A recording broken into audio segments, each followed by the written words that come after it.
รัฐวิสาหกิจเสบียงอาหารนครหลวงจันทร์ขยายเวลาการขายสิ้นหมูราคาถูกออกไปจนฮอดท้ายเดือนธันวาคมนี้เพื่อเป็นการเฮ็ดให้ผู้บริโภคได้สืบต่อบริโภคสิ้นหมูในราคาถูกกว่าท้องตลาดภายหลังรัฐวิสาหกิจเสบียงอาหารนครหลวงจันทร์ได้เปิดขายสิ้นหมูราคาถูกกว่าท้องตลาดเพื่อช่วยลดผ่อนค่าครองชีพของผู้บริโภคมาแต่วันที่3ธันวาคมผ่านมาก็เห็นว่าได้รับผลตอบรับจากผู้บริโภคได้เป็นอย่างดีท่านคำลาแสงดาวงศ์ผู้อำนวยการรัฐวิสาหกิจเสบียงอาหารนครหลวงจันทร์ได้ให้สัมภาษณ์ต่อทีมข่าวโทรภาพนครหลวงจันทร์ในวันที่23ธันวาคม2025นี้ว่าจากผลตอบรับของผู้บริโภคที่เพิ่มขึ้นในแต่ละวันทางรัฐวิสาหกิจเสบียงอาหารนครหลวงจันทร์จึงได้ขยายเวลาการขายสิ้นหมูราคาถูกออกไปจนฮอดท้ายเดือนธันวาคมนี้เพื่อให้ผู้บริโภคได้สืบต่อ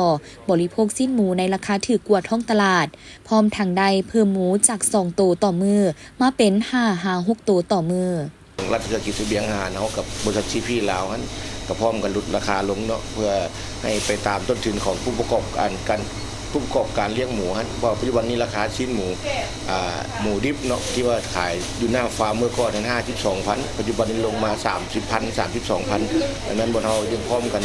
ลดราคาชิ้นหน้าเคียงลงที่ว่าให้มันเหมาะสมกับราคาซื้อขายอยู่ในท้อง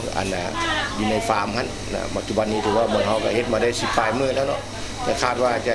ดึงต่อไปให้มันหมดปีนี้ให้ราคาอยู่ปกติราคานโยบายและราคายุติธรรมที่ว่าบนเราปฏิบัติกันอยู่ปัจจุบันนี้เนาะ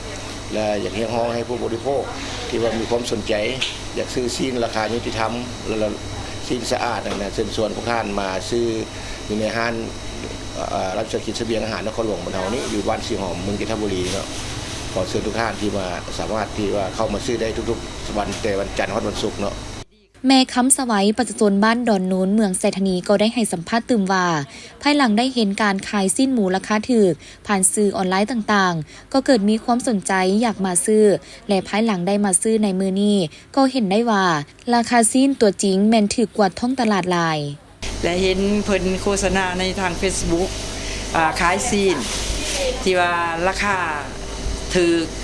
อกว่าขั้นสิว่ามันถือกว่าตลาดนั่นแหละเพราะว่าเขามาเห็นตัวจริงเขามาเวียกหน่อยนึงแหละก็เลยมาแวะเลย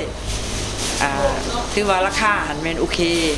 ถือกว่าตลาดหลายและบริการได้ดีลูกค้านี่สิแม่นต้องการหลายแหละเบิ่งส่งนะเพราะมันจะบ่พอกันจะได้แบ่งกัน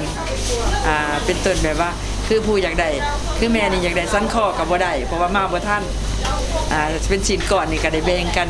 ผู้เล็กผู้น้อยก็ตามสินค้าตัวจริงที่เพิ่นมีแต่ว่าราคาสินค้าแม่นมีแท้ตัวจริงแท้ใครอยากได้สินถึกมาหาเพิ่นโอ้ยถ้าเพิ่นเฮ็ดได้ดีก็คือเอาไปตลอดเลยก็ยิ่งดีจะให้ทั่วถึงประชาชนก็สิได้กินสินที่ถึกแม้ว่า 65,000 มันก็โอเคถ้าเฮาไปซื้ออยู่ตลาดมันก็บ่ได้สำหรับผู้บริโภคท่านใดหากต้องการอยากซื้อสิ้นหมูกระดูกหมูและเครื่องในหมูราคาถูกก็สามารถเข้ามาเลือกซื้อได้อยู่ที่รัฐวิสาหกิจเสบียงอาหารนครหลวงจันทร์ตั้งอยู่ที่บ้านสีหอมเมืองจันทบุรีนครหลวงจันทร์ซึ่งเปิดขายนับแต่เวลา 8 โมงเช้าเป็นต้นไปในวันจันทร์หาวันศุกร์